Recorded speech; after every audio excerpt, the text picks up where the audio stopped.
클릭 감사합니다. 산트크TV의 김선표입니다. 만나서 반갑습니다.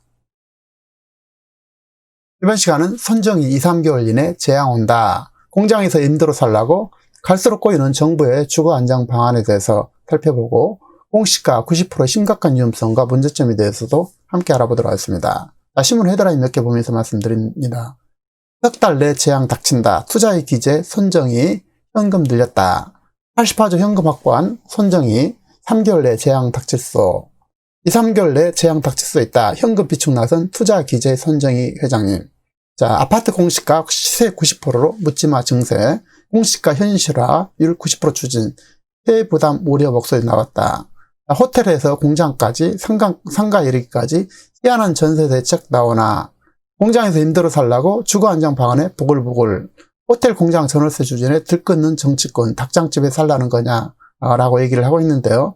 자, 선정희 회장이 현금 비중을 늘리고 있는데요. 거대 기업의 줄도사는 우려가 커졌다는 것입니다. 리먼 사태 쇼크도 올 수 있다라고 이렇게 지적을 하고 있는데요. 아울러 파월 미 연준 의장도 경고를 하고 나섰습니다.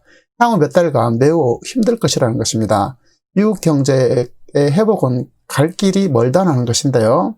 자, 투자의 기재 선정희 회장께서 소프트뱅크 그룹 회장이 앞으로 2~3달 안에 재앙이 발생할 수 있다고 말하고 있습니다. 자, 상당히 심각한 내용이 될 수 있죠. 2~3달 안에 재앙이 발생할 수 있다.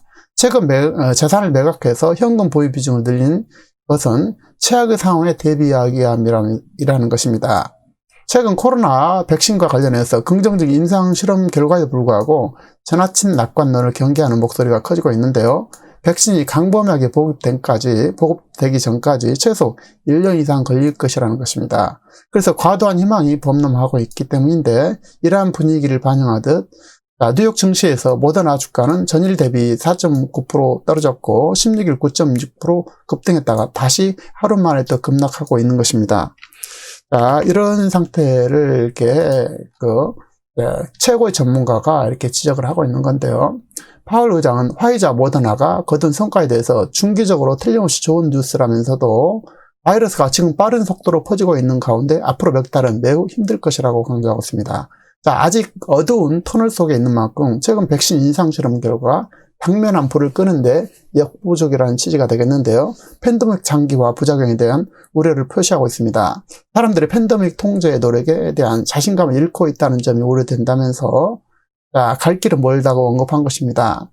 선정희 회장이, 일본 소프트 그룹 회장이 코로나 여파로 2~3달 안에 재앙이 발생할 수도 있다. 이에 대비하기 위해서 현금 보유를 대폭 늘렸다고 밝혔는데, 어떤 재앙인지는 구체적으로 언급하지 않았지만 2008년 금융위기를 촉발시켰던 미 투자은행 리먼 브러더스 파산을 거론했다는 점에서 제2의 금융위기의 가능성을 우려한 것이 아니냐는 분석이 제기되고 있다는 것입니다.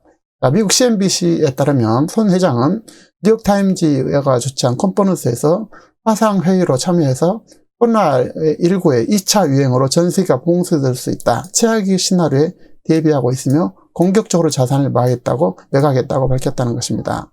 그는 코로나 백신이 개발되었다고 하지만 2~3개월 후의 일을 누가 알겠느냐, 어떤 일이든 일어날 수 있다라고 거듭 우려를 표명하고 있습니다. 이어 리먼 브러더스 사태를 거론하면서 한 은행의 파산이 도미노 같은 시장 붕괴를 불러왔듯 지금 같은 상황에서 무슨 일이든 일어날 수 있다고 진단하고 있는데요. 백신 대량 생산 전에 거대한 기업이 무너질 수도 있고 그 결과 도미노 효과가 일어날 수 있다면서 2008년 리먼 브러더스 파산을 언급했습니다. 손 회장은 은행 하나가 월가를 무너뜨렸고 전 세계 주식시장을 폭락시켰다면서 지금 상황에서는 어떤 일도 생길 수 있다는 것입니다.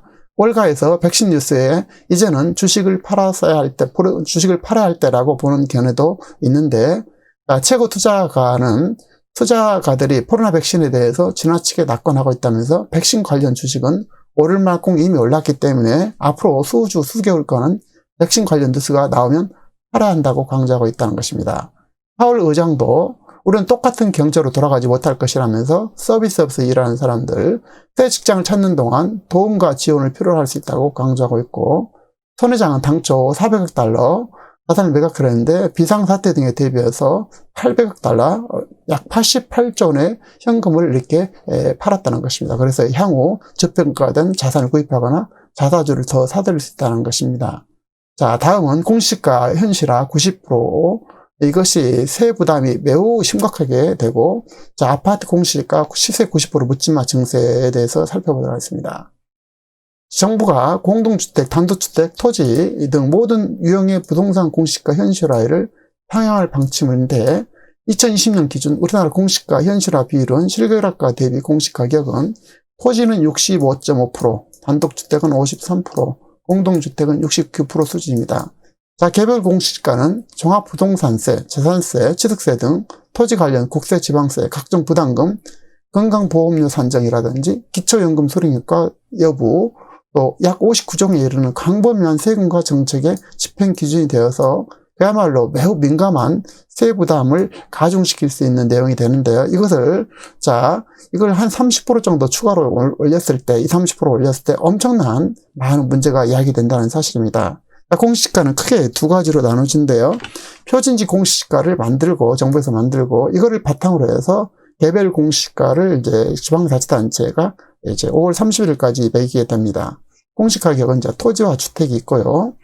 공시가 미치는 대표적인 예를 든다면 종합부동산세를 이렇게 들 수 있겠고, 그 다음에 양도소득세가 됩니다. 종합부동산세, 양도소득세, 그 다음에 상속세, 증여세, 재산세, 취득세 이런 것들이 엄청난 영향을 미치게 되죠.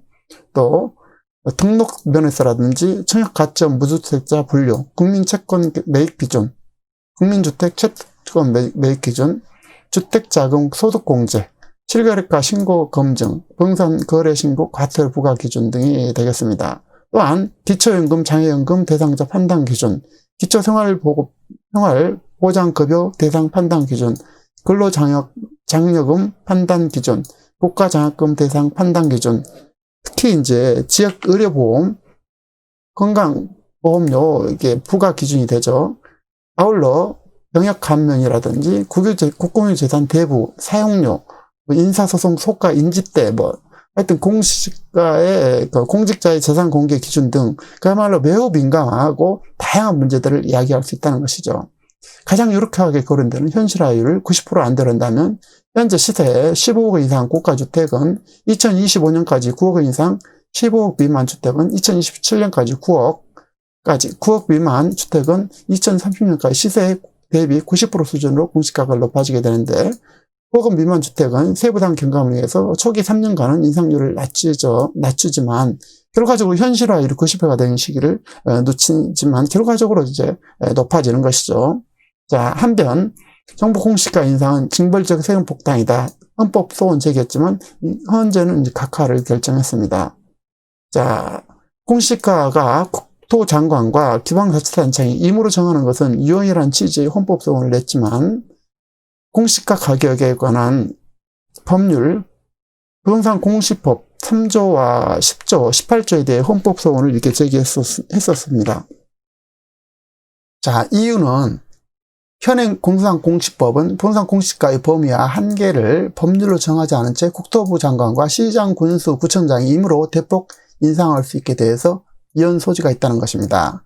자, 헌법 59조는 조세 종목과 세율은 법률로 정한다 이렇게 되어 있죠. 그래서 조세 법률주의를 채택하고 있는데요. 현행 부동산 공시법은 조세 법률주의와 조세 평등주의를 위반하고 과잉 금지 원칙을 위반해서 국민의 재산권을 침해한다고 주장했었는데 이것이 이제 각하가 된 것이죠. 어쨌든 이렇게 해서 지금은 이제 부동산 공시가라는 것은 현실적으로 오를 수밖에 없고 이거에 대해서 다양한 고통이 따를 것으로 보입니다. 공시가 문제, 인상 문제는 그야말로 다양하지만 부동산 공시가격이 지속적으로 상승한다는 것을 전제로 하죠. 부동산 가격이 하락하거나 추락할 수도 있지 않겠습니까? 이때 부동산 거래 가격이 실거래 가격을 상회할 수도 있다는 것입니다.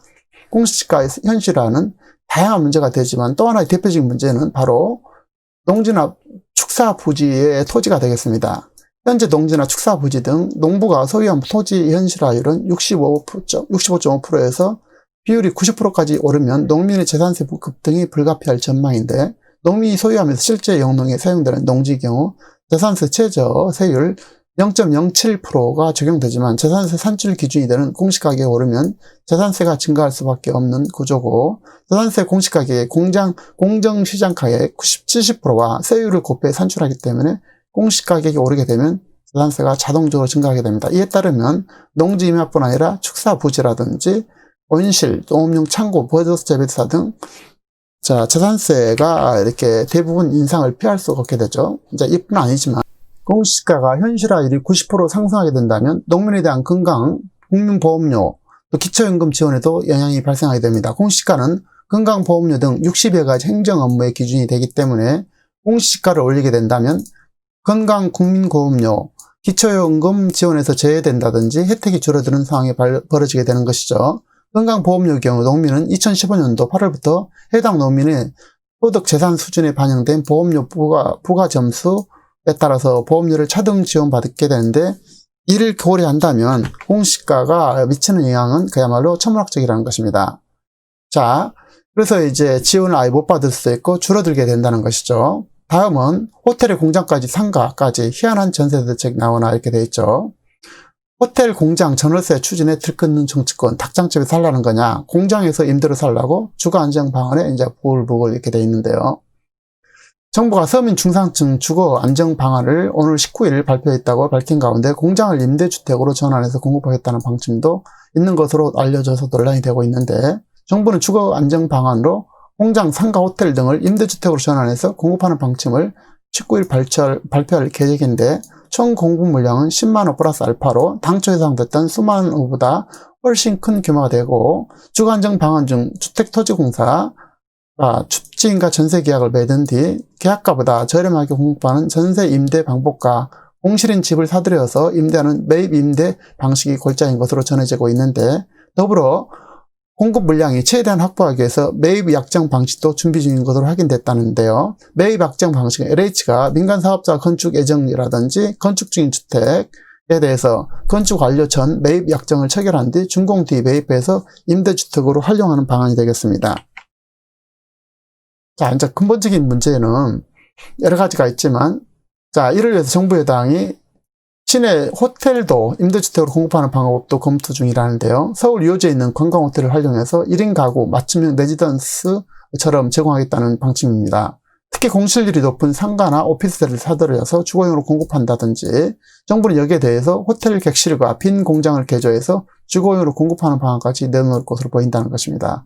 사실상 영끌로 동원할 수 있는 모든 수단을 동원했다는 것인데요. 공실률이 높은 신혼부부 대상 임대주택을 수요가 많은 청년이라든지 취약계층이 공급하는 방안도 제시될 것이라는 것입니다. 신혼부부 공실률은 현재 10%가 넘어서 추가로 물량을 내놓더라도 빈집만 늘어날 수 있다는 지적이 나오고 있는데, 대책이 나올수록 만질수록 심각해지는 부동산 정책, 근본적인 처방은 국민 눈높이에 맞는 공급이라는 것입니다.